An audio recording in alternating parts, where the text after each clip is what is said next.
中医部的高医师，今天很高兴在这边跟大家分享这个主题。那其实因为在座有一些也是护理背景，所以我前面会用几张 PPT 跟大家再简介一下说，中医这个辨证论治到底是怎么一回事。那接着我们刚刚其实张医师有讲到说，在各式各样的不管是 infection 或是 COPD 或是 bronchiectasis， 其实这些都会造成病人在 weaning 的过程当中不是那么顺利。那我们也中医在这部分有什么样的角色？好，那首先这个图其实就是一个 syndrome 的 differentiation， 说中医辨证论治，那我们常讲8个字，叫做同病医治跟什么异病同治，也就是说同样的疾病有时候会用不同的治疗，那不同的疾病也有可能用同样的治疗。那其实以现在西医我们来看，也确实是这样。不同的疾病发现说老药新用，同样 SGLT2 可能不是只是用在有 DN 的病人，用在其他的病人对他的这个肾脏病也有所控制。那如果以我们这张图来看，我们可以看到说，不同的病人A、B、C， 他不同的病人在不同的病人，他可能是有相同的 syndrome，也就是说，同样可能有些是老人，那有些是年轻人，他看起来中医来看都认为说他是肺气虚，然后又脾气虚。那以西医的角度来看，他可能都 nutrition 不好，所以我们可能会开到同样的药物。那一样不同的疾病 disease A、B、C、D， 他可能今天是不管是胸腔的疾病或者他是肺脏、肾脏的疾病，它也有可能它变成同一个我们用药看起来它是同样的一个症型所以有可能你会觉得奇怪，这个中医师到底有没有在思考为什么胸腔的疾病好像开跟这个心血管的疾病都很类似的药，那有可能就是在中医的整个辨证里面发现说，他们其实是同一个症型，所以可以用同样的药物。那这是中医的一个诊查，相信大家都大概有看过中医就知道中医会怎么样四诊嘛，望闻问切，这包含 PASS TON 用不同的角度下去看。那之后同样的疾病看它的 symptom 跟 sign， 还有看实验室的理学检查。就像刚刚讲的，看这个 cuff leak， 在诊查上也有一些中医的意义比如说 cuff leak 比较异常的，而我们可能用一些叶甘会用一些比较消喉头水肿的中药来辅助做治疗。所以同样一个疾病它可能有不同的症型 A， 比如说以我们慢性阻塞性肺病来讲，它可能是比较偏肾虚的，那这病人可能在检验的时候，他的这些 TSH 它也会相对比较异常。那它也有可能不止肾虚，它还有脾虚，所以这病人去反抽的时候都发现，哇，他每次反抽都是100-200，那病人都吃不下。那当然他也有可能2个合在一起，它可能是 syndrome A 加 B， 就是我中医说的脾肾两虚。那另外随着时间，其实病程会转换。一个病人刚住进来，在 ICU 的时候，他是 infection， 那他可能痰很黄很浓，中医认为是一个痰热的表现。但是久了，他开始变虚了。他除了有痰的表现，他可能开始因为在 ICU 各种抗生素，然后各种治疗之后，nutrition越来越不好本来病人体重70-80，后来一直瘦到60公斤，甚至50几他这个时候走向一个中医认为说比较偏脾虚或是肾虚的状况。好，那中医在不同的疾病都有一些角色啦那我会先从比较简单的开始讲起啦那我们常见的其实在耳鼻喉的一些疾病不管是过敏、气喘、感冒或是感冒后的咳嗽。那像我们常见其实咳嗽的病人他有很多原因常见当然是3个原因，不管是胃食道逆流或是鼻涕倒流，或者是他就是一个慢性的咳嗽。好，那如果是气喘他喘或是呼吸不顺或是 fatigue 都是有可能是喘的现象。好，那如果以 immune 来看，病人他接触一个会让他 allergic 的一个东西，不管是尘螨或是他有时候可能吃到一些不干净的食物，那这样子来影响他的 TH cell， 那透过 IL-4 它又影响 TH2， 那产生再透过 IL-4 影响 IgE， 所以我们知道 IL-4 IgE 现在的一些免疫调节就是在抑制 IgE 嘛。好，所以在这个过程中让细胞里面有很多 cytokine release， 那有些病人他也会很明显，他这个 eosinophil 嗜一红菌会上来，所以你去验的时候发现到eosinophil 很高，我就高度怀疑是过敏的现象。那中医在这个方面有什么角色呢？这是长庚他们做的研究啦。那这个研究它是找这个让这个受试者吃补中益气汤或平胃散。那为什么他要做这个研究？就是想要来看说中医这个辨证论治到底是满足医师的虚荣心，医师觉得你进来我帮你辨8个症，说你就是这其中一个，显出你很专业，还是他真的是有他治疗上的意义？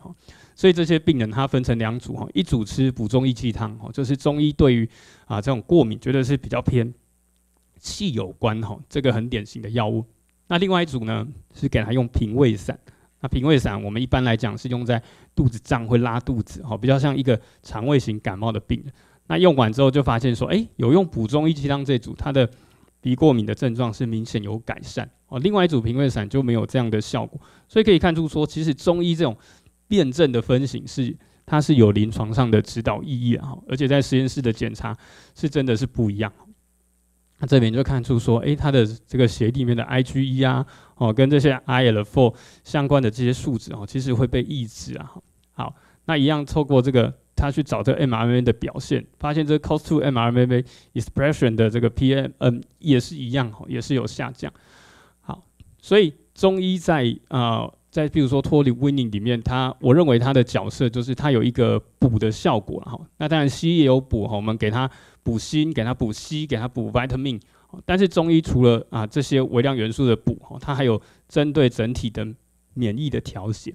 那这个研究它是做在 animal， 它想要去研究说，咱讲吃补，冬天变冷了，换季进补到底有没有临床意义？进补是不是真的会让你比较不会感冒？好像我们现在节气在变，前一阵子大家可能有感觉到说，这个天气变很冷，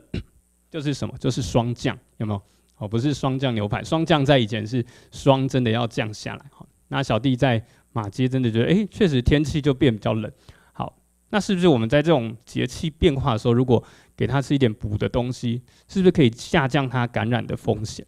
那这篇研究它是要研究说，如果给老鼠吃补中益气汤，是不是会降低它的这个 viral load？ 好，那做出来就发现说，这些有吃补中益气汤的老鼠跟其他老鼠比起来，它的 viral load 真的会下降。那这可能是透过2个原因啊。第一个就是说，它会补中益气汤会减少这个老鼠被感染的这个过程。那补中益气汤跟这个老鼠它本身的这种免疫比起来，它可以增强它对这个对这种流感病毒，这种 viral 病毒，它对它的亲和性是比较高的。好，所以它可以直接 target 到 viral 的 particle， 就像之前新冠以后，在这些研究发现是说，它可以减少这个 ACE2 跟这个病毒的结合。好，那剩下再来是有一些病人，他是一个 upper airway 的 syndrome， 他常常觉得会很容易咳嗽啦。那中医的发现说，他这个 TCM 介入之后，对 recovery rate 会有帮助。好，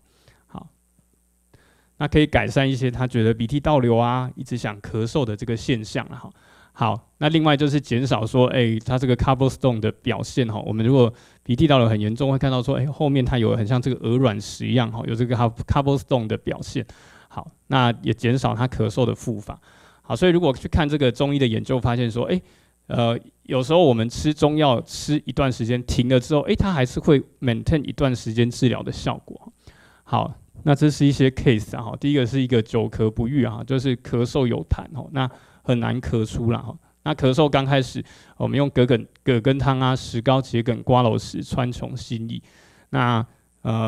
石膏它其实是一个可以抗发炎的药物，所以在咳嗽或是有浓痰，西医会用抗生素的同时，中医也可以用一些石膏来清热。那石膏还有安神的作用，所以这个病人如果因为 infection 很睡不好，用这个石膏也会让他稍微睡好一点。那桔梗它则是有一些皂苷类，可以帮助痰，可以把它排出来。那瓜蒌实，那因为中药它是一个比较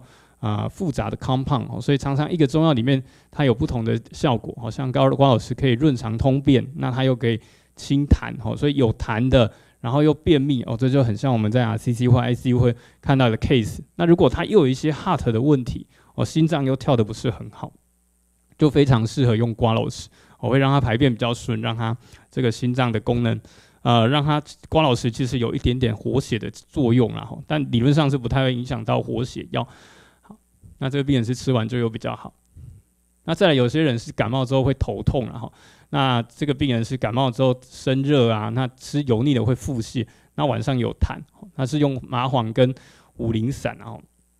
那麻黄是一个中医可以扩张支气管的药物，所以可以让它痰比较容易咳出来。如果有气喘的病人吃麻黄也会比较舒服。那另外用五苓散，中医里面认为说，霍乱啊、头痛发热、生疼痛、热多欲饮水止，就是说他的身体常常觉得可能在急性感冒之后觉得很热，然后会很想喝很多的水，但是他喝水进去有时候肠胃又会不舒服，就可以用麻黄跟五苓散。那这个病人吃了之后也是觉得，这睡眠头痛也有比较缓解。好，那再来这个也是一个咳嗽的 case 啊，常常觉得半夜会有痰醒过来啊，那痰算是好咳，那有时候会有一种胃酸逆流的感觉。那我们是用麻杏石甘汤加黄连半夏瓜蒌实，这是小陷胸汤啦，也就是说，当这个胸部它觉得有一个痰热的时候，黄连它就是一个很好的清痰热的药物。那黄连它一样有安神的作用，所以如果是在脱离呼吸器过程中，痰很多，那病人又是那种很焦虑、很烦躁，就很适合用一点点黄连哈。那半夏跟瓜蒌实，那大家配小柴胡汤啦。那其实很多病人他都在这个咳嗽的过程中，他其实本身都有一些过敏。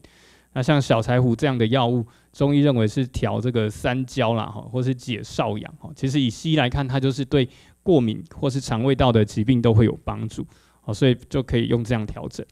那后续有些病人他会觉得还是很想咳嗽，就可以用一点生脉散。那生脉散也是在这个 weaning 的过程中，如果病人是很容易在 weaning 可能几个小时就开始大汗淋漓，一直冒冷汗，然后哈瑞变很快，那你去把他的脉，它就是脉偏细硕，它脉很快。那中医就认为说，这是比较偏气阴不足，所以我们就会给他吃一点点生脉散、人参脉冬、五味子。好，那当然胸腔疾病不只是我们常见的感冒、过敏、咳嗽，还包含很多啦，阻塞性肺病啊、支气管扩张、肺癌等等。好，那这是另外一个主诉咳嗽3年的 case 啊，那他也是有吃止咳药、抗组织胺，觉得效果不是很好。那来求诊的时候，他觉得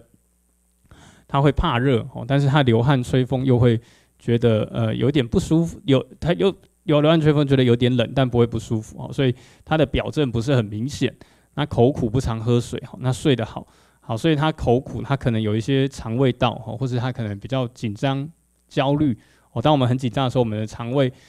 功能也会变得不好，我们嘴巴也会很容易比较苦。好，那这个病人是用小柴胡汤、跟小青龙汤，还有香附跟紫苏叶哈。那小柴胡汤在这个中医里面是用在这个胁在少阳哈，所以他常常会在这个胁热的地方，有些人是会觉得这里不太舒服。那比较常见的是可能会嘴巴苦，然后心情不太好。那他也不太想要吃东西，就可以用一点小柴胡汤。那小青龙汤其实是一个可以调节免疫的一个药物啦。那在中医的理论里面，我们有什么左青龙右白虎啊，所以有青龙汤、白虎汤。那小青龙汤它是一个可以让免疫稳定的，像有一些研究发现，过敏性鼻炎常常反复的，就可以用小青龙为主方，那去搭配像是辛夷散。或是辛夷清肺散，都是很好的选择。那之后加上一些香附紫苏啦，去调节病人的这个情绪。那其实紫苏在过去新冠有一些研究认为说，紫苏对新冠的抗病毒可能有一些帮助，所以紫苏是一个很不错的，算是食疗跟药用两用的药物啊。紫苏中医认为它有几个调节啦，第一个可以调节这种外感风寒造成的气滞。所以如果是感冒啊，或是抵抗力不太好，然后觉得肠胃吃不太下，就可以吃一点紫苏。那我们去日本料理都要用紫苏嘛？为什么？因为他们没有在卖蔬菜，不是啊？因为紫苏可以解鱼蟹毒，所以紫苏它可以去调节我们吃日本料理这种生冷的东西，容易影响肠胃道。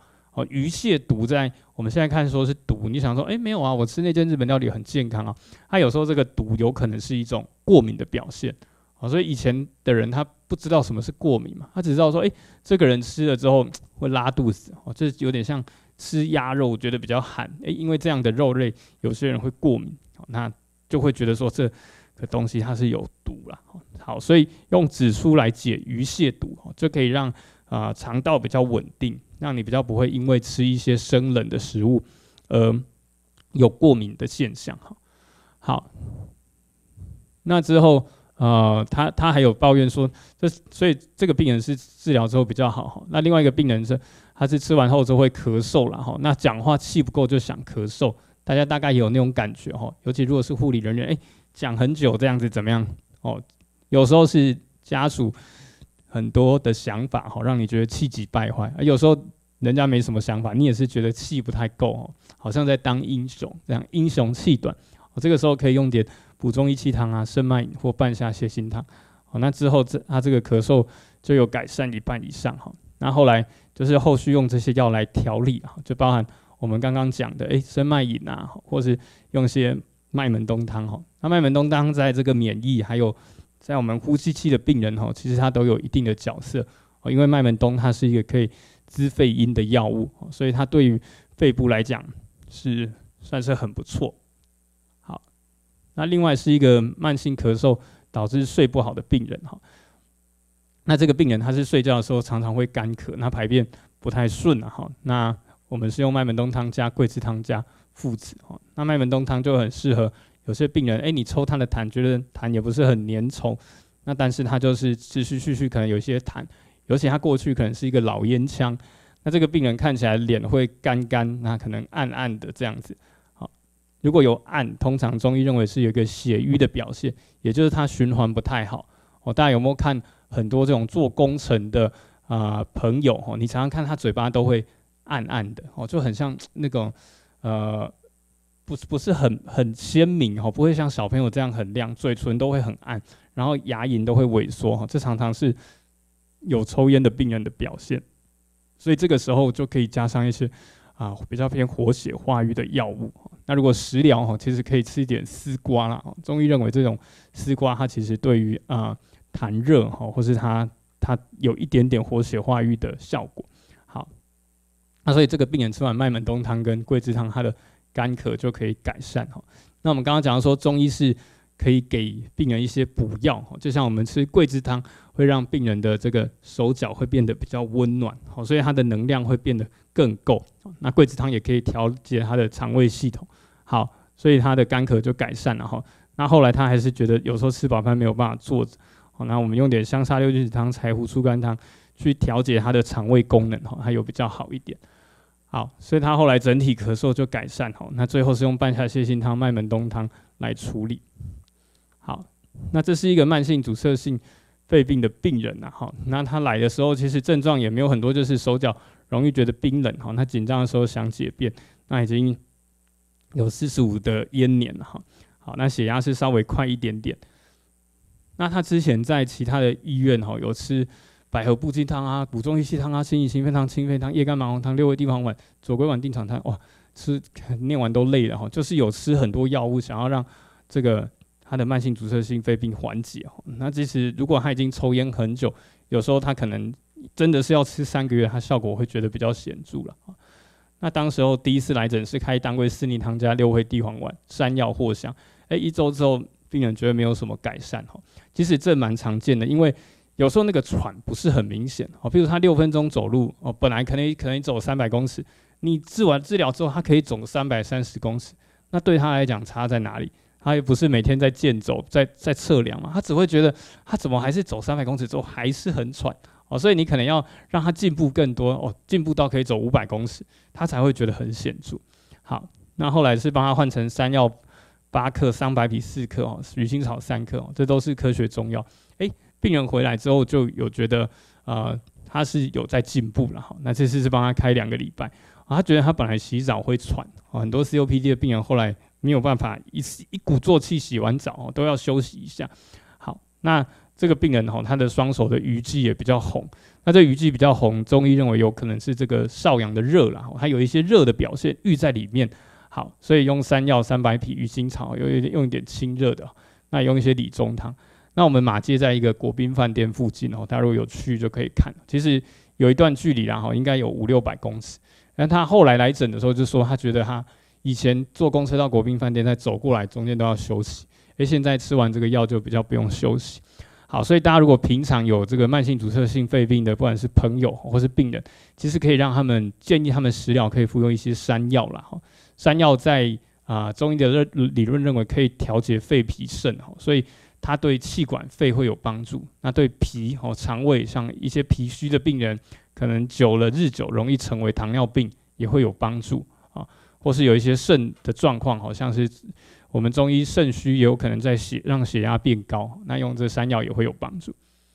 好，那再来是心血管疾病包含 heart failure 高血压、心律不整等等的中医都有一些辅助的角色。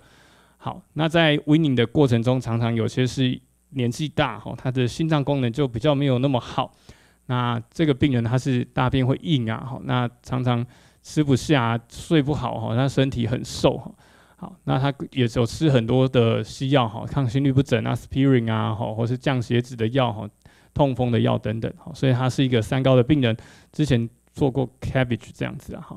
好，那我们实际上是用生脉饮加补充益气汤那病人就是觉得他喘有比较改善那便秘也稍微有点改善。那他肺的病人一定不能让他便秘因为他便秘有可能他就怎么样，他真的就是在厕所跟你说拜拜他在那里很用力，那整个人可能就突然就是心肌梗塞或是等人就晕倒，他撞到东西就送到 ICU。所以像我们看很多这个像炙甘草汤里面他也会用一些火麻仁就是为了来缓解这种心律不整或是哈菲鲁的便秘。好，那这是另外一个病人他会觉得心悸其实arrhythmia 在这个 weaning 的病人当中也是蛮常见的那当然有些人他不是真的 arrhythmia， 但他会常常觉得心脏怪怪的那可能做一些 heart 的相关的检查 EKG 也都没有异常但病人就觉得主诉一直觉得心里面怪怪的被亏他各种描述有气上来等等那有些当然是自律神经的问题。那像我们这个病人他会觉得自律神经失调，那先心悸，后来胃食道逆流，口干睡不好那一直打嗝。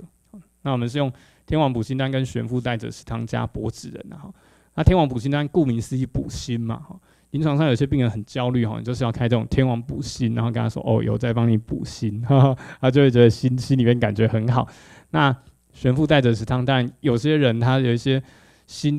脏觉得不舒服的症状是跟这个 GERD 胃食道逆流有关所以用点悬附带着食汤来降他的这个胃气。好，那柏子仁它是一个可以养心安神的药它也是一个种子类的药物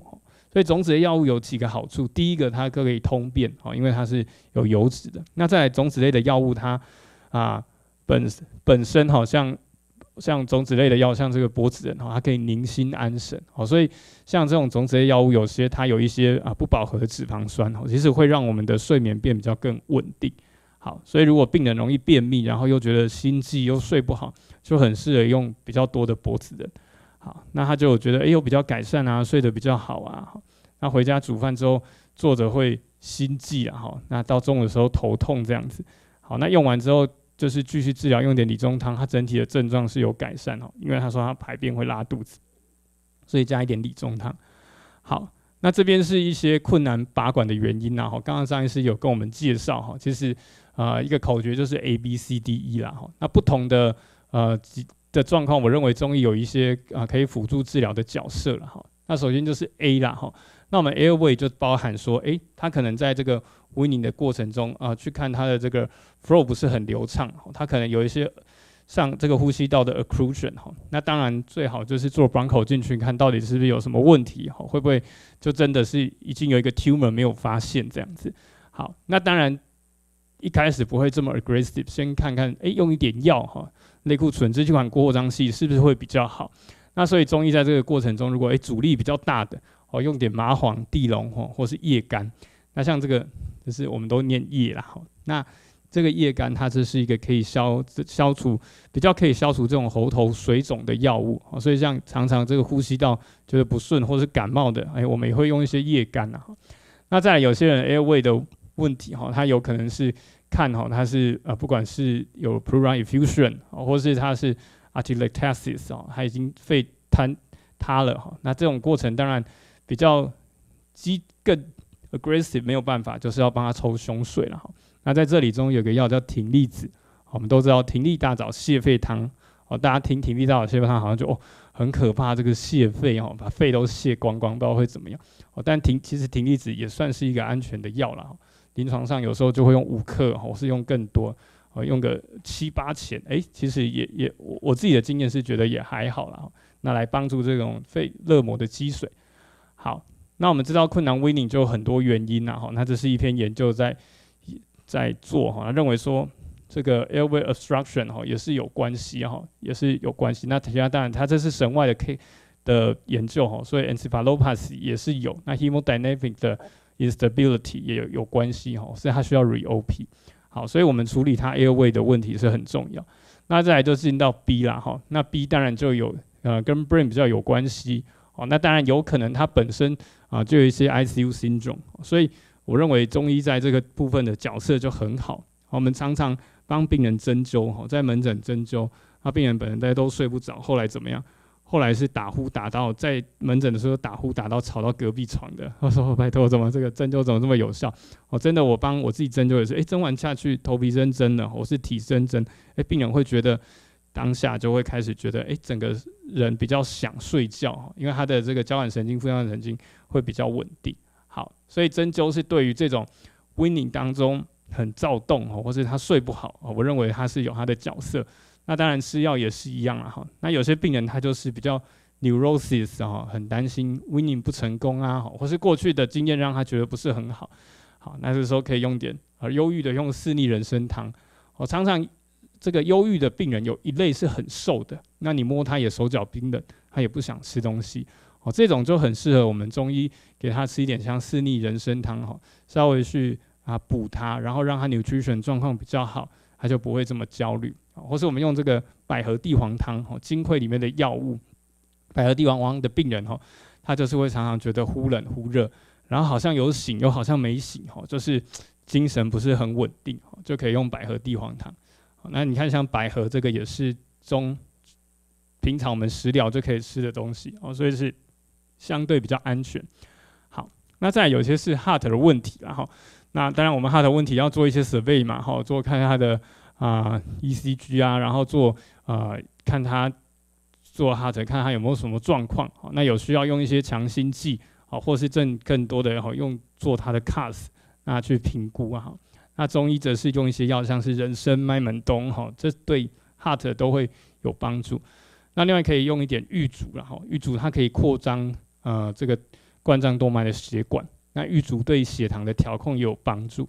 那我们在座很多女性，如果爱漂亮，也可以吃一点玉竹，玉竹也有养颜美容的效果。好，所以像在门诊，如果有一些病人他容易年纪大，觉得容易喘的，我们给他用个3、4克玉竹，他下次回来就会觉得他的喘好像有比较好这样子。好，所以我认为这是跟玉竹对这个 heart 扩张冠状动脉有关。那再来 D 就是跟 diaphragm 有关啦，那 diaphragm 有关，当然可以就是要做一个 early 的 mobilization 啦，那再来就是可以去看看说他是不是有一些 nerve 的问题，他可能已经是一个脑伤之后的 case， 所以他 nerve 的传导就不好。那当然有些人是太瘦的 muscle atrophy， 他都想动，但是都动得不太好。那这个时候如果是肌肉的问题，就像我们刚刚说的补中益气汤，我们透过补脾胃去把他的肌肉调好。那如果是这个神经传导速度变慢，针灸就也是很有它的角色，促进这个神经传导。那再来用点像黄芩啊、姜黄啊、熟地，这种可以促进神经修复。那姜黄本身也是一个抗发炎、抗氧化很好的药。那你看这里这个肝癌的治疗也会用一些 antioxidant 啊、vitamin C 啊、vitamin E 等等的。好，那最后就是有些病人他是 endocrine，所以我们要去看他的 cortisol 到底怎么样，那是不是给他补充一些 cortisol？ 那中医有一些药物，像附子营养或甘草、干姜啊，那像甘草它其实是一个外源性的类固醇，那它有抗发炎的效果。那当然，因为中医它会配伍，所以我们在配伍的过程中，比如说担心说病人用太多，假设我们用太多甘草，给他太多 steroid 有可能造成他osteoporosis， 让他骨质变不好。我们在这个过程中就可以再加点杜仲，那杜仲对喘也会有帮助。好，那这应该不晓得是不是贵院做的研究了哈，这是关于针灸啦，好，选择像中府穴、中脘穴、关元穴、合谷穴。好，那这里都其来有次啦，哈，中府其实这个穴道就是我们胸小溪走过的地方，哦，所以当我们一直 winning， 他用这些 accessory muscle 一直这样呼吸的时候，或是有些病人本身就圆肩，哦，你就可以知道说啊，这个病人在 winning 的过程当中，他这里其实是很费力的，哈，所以我们用一些这个中府穴，好，他做 acupuncture， 好，或是用 acupressure 用推的，哦，把它推开一点，它当然就像很像去做那种运动按摩，有没有？做完就比较好。那再来中脘穴、关元穴，这都在比较中间，我们比较偏我们刚刚说 diaphragm 往下呼吸要用到腹肌的部分。好，那合谷足三里就是做什么 study 几乎都会用的啦，也就是它是强壮的穴位这样。那太溪者是补肾。好，所以它这个做出来是发现说，在这个这些 dynamic 的 lung 的 compliance 啊，有变得比较好。那 respiratory rate 啊、heart rate 啊、RSB 啊，也变得比较低一点哈。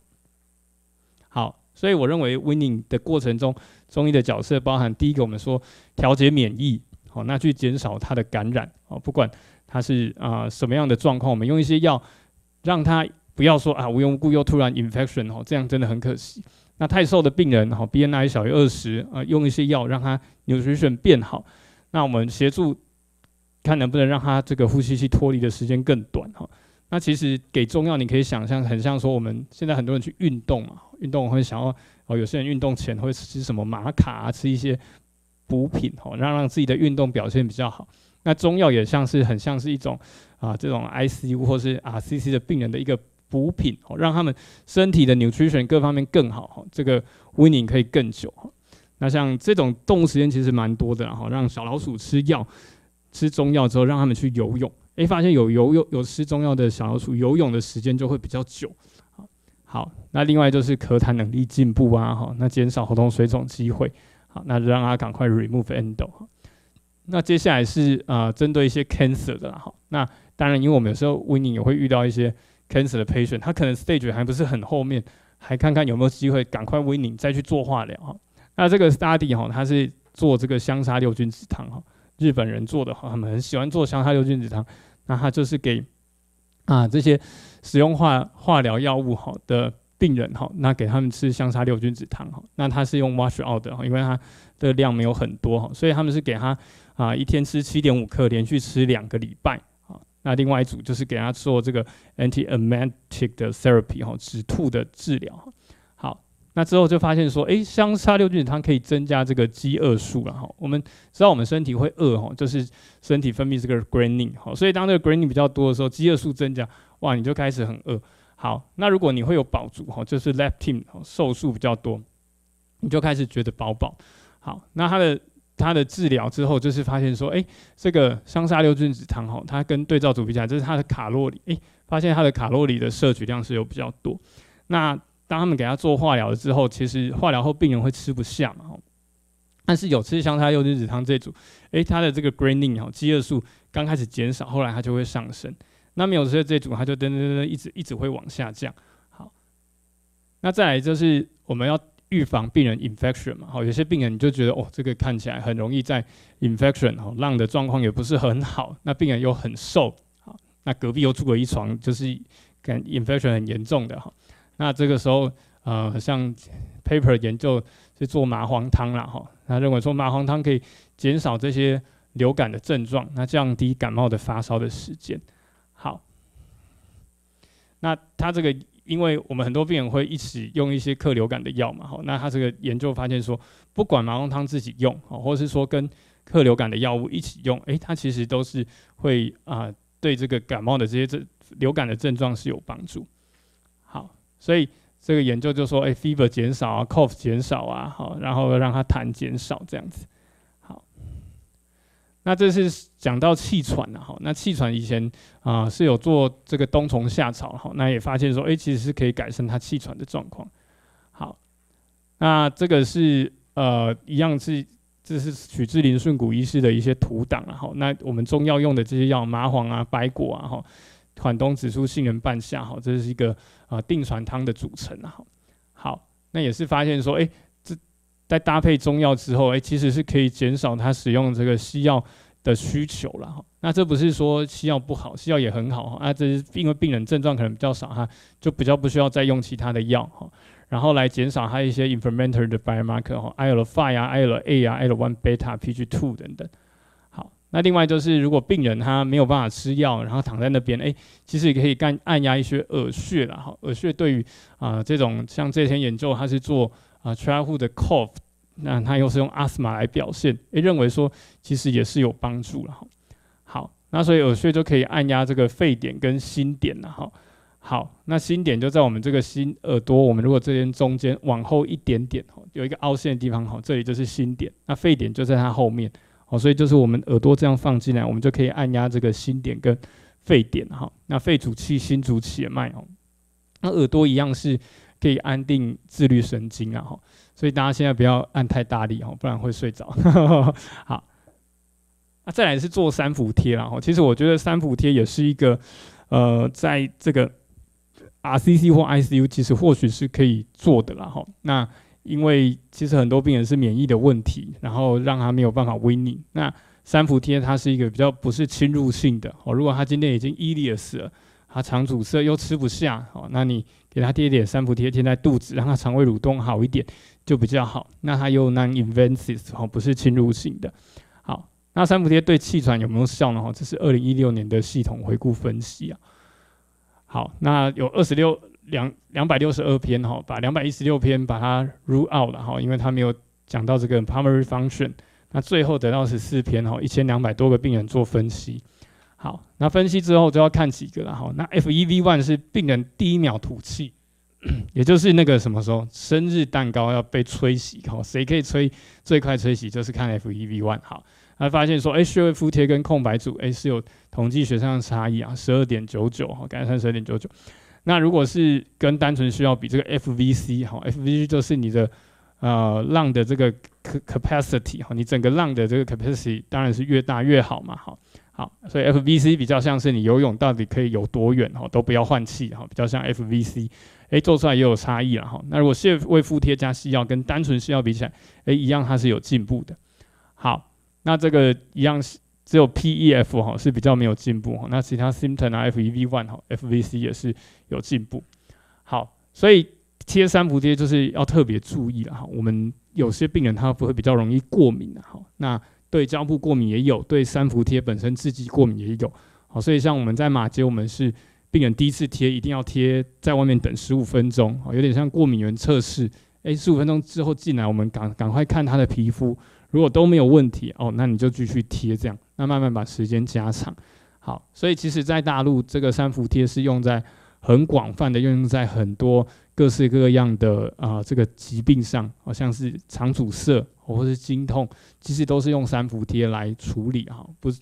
所以我们其实三伏贴是可以再更广泛的来运用。好，那再来这是 COPD 的浪，其实也是 weaning 里面的一个很强劲的对手啦。那中医治疗就包含这几个，第一个当然是提升 quality of life， 再来减轻它的症状，再来是降低它的复发率。好，那以前 COPD 的浪应该也很多啦，所以在清代政治会补就说，这个肺胀者动则喘满，气急其坐，或左或右不得眠者是也。COPD 到后来也没有办法躺着睡着，要坐着。好，那中药就是要来降低它发作的次数，减轻症状。那针灸则是减轻它喘出的程度，增加它的走路的距离。那运动也很重要，提升他的行动能力。那食疗是改善他日常的活动。好，那 COPD 以前会被分成 chronic bronchitis 跟emphysema 好，所以我们可以看到说这个健康人的这个气管长这样那如果一直 inflammation 它就会变得比较厚。那以中医来看，就是一个瘀或是痰的表现。所以在治疗上要用一些活血化瘀的药。加上那 emphysema 的浪一样是它最后这个浪它里面的功能就变得不好，所以气体交换不好，所以我们就是治疗是活血化瘀跟化痰扶正。好，那这个中医的研究啦就是各种研究，像第一篇的研究是 RCT 然后它来做他是做就是 RCT 相关哈，然后发现说COPD 中医治疗是可以降低发作的频率跟时间、喘促的程度、提升行走的距离哈、提升生活品质。那再来可以提升病人的自我效能感哈，跟生活满意度了哈。如果你今天连洗澡都要别人帮忙哈，你真的是很难对你的生活说觉得很满意哈，因为他可能洗澡还要看另外一半脸色，尤其有很多这种 COPD 的长辈哈，其实最后他的耳朵可能也不是很好，所以很多时候因为他抽烟嘛，所以他来门诊都觉得他跟你讲话好像在吵架一样，所以他跟家人的品质有时候也没有办法很好。好，那这个另外底下就是做这个宣白承气汤啦，就石膏、杏仁大黄跟瓜蒌实。就我们刚刚有讲到，石膏它可以抗发炎，那瓜蒌它可以润肠通便、心痰热。好，那杏仁一样有止咳平喘。那当病人他有一个急性的 infection 的时候，其实很重要，他的肠胃道一定要是通畅的，因为他这些发炎的物质需要好的肠道的系统，一方面把它排出去，那好的肠道系统、肠黏膜稳定，才不会让它的发炎更严重，可以去做修复的一个动作。好，透过这样的一个治疗，好像宣白承气汤发现是可以提高它的 FEV1、FVC、FEV1，还有 PaO2。好，那再来针灸去改善这个6分钟行走的距离。那其实我们卧床的病人常常他久了muscle 是 atrophy， 所以要帮他做针刺的治疗，要透过针刺来刺激，让他这个 muscle atrophy 不要这么快。那我们针灸来譬如说我们刚刚讲的，他一直不断的很喘，所以他这个些 accessory muscle 很容易 fatigue， 他这些辅助肌很容易喘，所以我们治疗的时候会选一些不管是颈部的穴道，或是我们选一些这上面的一些穴道，可能不是真的很深，针表浅就好，因为这边离我们的浪比较近，所以担心 pneumothorax 的状况，我们针浅的，然后让它呼吸的这些肌肉得到修复，他就可以不管是继续做 weaning， 或是像这个，他发现说他针灸之后，他走路的时间可以比较久。好，那这个研究是发现1周针灸1次，可以降低他的喘促程度了。好，那中药结合穴位敷贴，就我们刚刚讲的可能是3伏贴，来改善他的发作的频率喘促它提升行走距离，那提升他的 quality of life。好，那另外就是可以提升跟平衡肌肉的力量，那这是做太极所以太极它其实要增加有氧的部分，可能效果没有像是我们跑步或是骑脚踏车那么好，但是有练太极的朋友怎么样？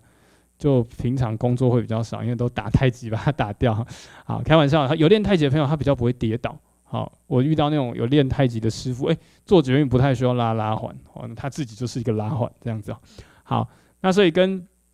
这样相比，就是说，其实中医的治疗是对这些是会有帮助的。这样太极的，它一样增加6分钟行走距离增加健康相关品质，那可以减缓它整体的症状。好，那 nutrition 很重要啦。如果 BMI 小于理想体重的 90%，BMI 小于20，其实在 mortality 上面也都会有影响。所以病人摄取足够的 vitamin D， 那做这个低糖高油的饮食比例，那在饮食上少量多餐，可以的话让病人赶快从嘴巴进食，大家都会对他是好的。那低糖，因为我们这些碳水化合物其实会产生 CO2 嘛，所以不要让它吃太多糖。好，那这是一个食疗方啦，提供给大家，杏仁、薏仁鸡蛋汤。好，那这个杏仁30克，我们知道杏仁刚刚说它是有止咳平喘，那因为杏仁它也是种子类，种子类都有油脂，所以对排便都会有帮助。那我们要用的是苦杏仁所以它的效果是比较好。我们平常吃到的是甜杏仁，理论上效果没那么好，但还是会有一些帮助。好，那薏仁就是一个更厉害的药物，大家不要小看这个薏仁。其实吃薏仁，它中医的薏仁认为它可以清肺排脓，所以有脓的会有帮助。好，那薏仁又可以缓解一些挛急，容易抽筋的，那薏仁又可以健脾利湿。那如果现在的研究发现，其实薏仁对这种血脂的调控也会有帮助。好，那薏仁在大陆甚至会做一些萃取物来治疗肺癌，他们是用打的。好，所以薏仁很平和，可以用多一点。那当然，如果病人本身 CKD， 要注意这个薏仁的钾跟它的磷的量，所以也是要监测一下。好，那吃一点鸡蛋，好补 protein 很重要哈。那红枣、鱼腥草，那鱼腥草在清冠1号当中也是一个重要的药方啦哈，它可以清痰热，好，那预防这些病人一直感染哈。其实这不止在人类哈，在动物他们也会给比较有钱的哦，给动物吃一些，不然鱼腥草、金银花，也就发现说他们比较不用一直打 NT， 然后他们比较不会一直感染哈。好，那另外可以加一些蜂蜜啊，哈，蜂蜜可能对阿斯玛也有一点点帮助啦，哈，不过会硌的可能要注意啊。那中医认为蜂蜜可以补虚，啊，所以比较虚的人就可以做。那剩下就是一些像是 sleep apnea， 其实也是会容易影响没有办法 weaning 哈。那 risk factor 当然也有很多哈。那治疗最重要就是减重嘛，那中医的治疗就可以，如果它是跟上呼吸道这个过敏有关，用点小青龙汤。那如果它是本身有痰热，用温胆汤、麻杏石甘汤，那这都会有帮助。那如果是 bronchiectasis 它常常不断的发作的状况，那我们当然平常就要用一些 airway clearance device 做肺复健，把肺部的痰都拍出来。那中药呢就可以用点喷雾剂啦，就是去喷它这样子哦。台湾做的比较少啦，那对岸是有做一些。那当然可以给他一些 macrolide 预防它的感染。好，那整个中医的治疗，这第一个清热解毒如果他已经感染的，我们用一些像刚刚说的鱼腥草，让它感染不要这么严重。那再来用化痰除湿，一定要把它痰排出来，就可以用像刚刚说的这些薏仁。好，那再来养阴清热，因为它这是身体的一个 inflammation 嘛，所以西医用点类固醇，那中医也可以用一些像我们刚刚前面讲生地啊、附子啊、甘草。那不过这个养阴清热部分要等到病人的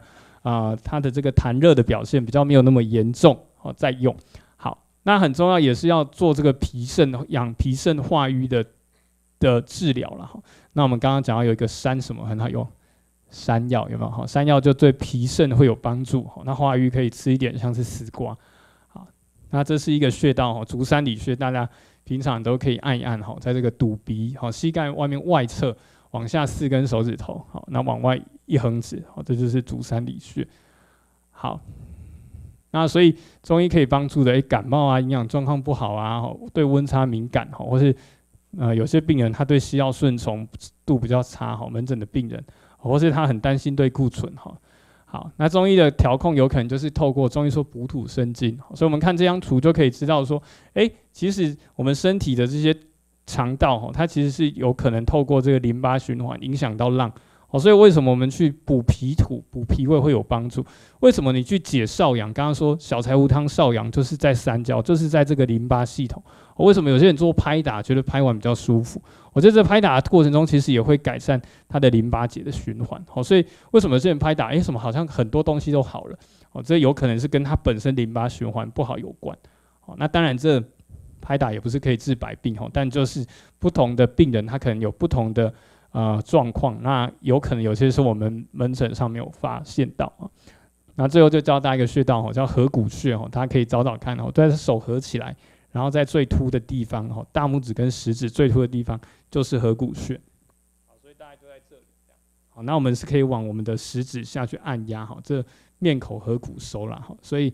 如果你隔壁的还在睡觉，可以帮他按个合谷穴，合谷穴可以补气，然后让你也比较有精神这样子。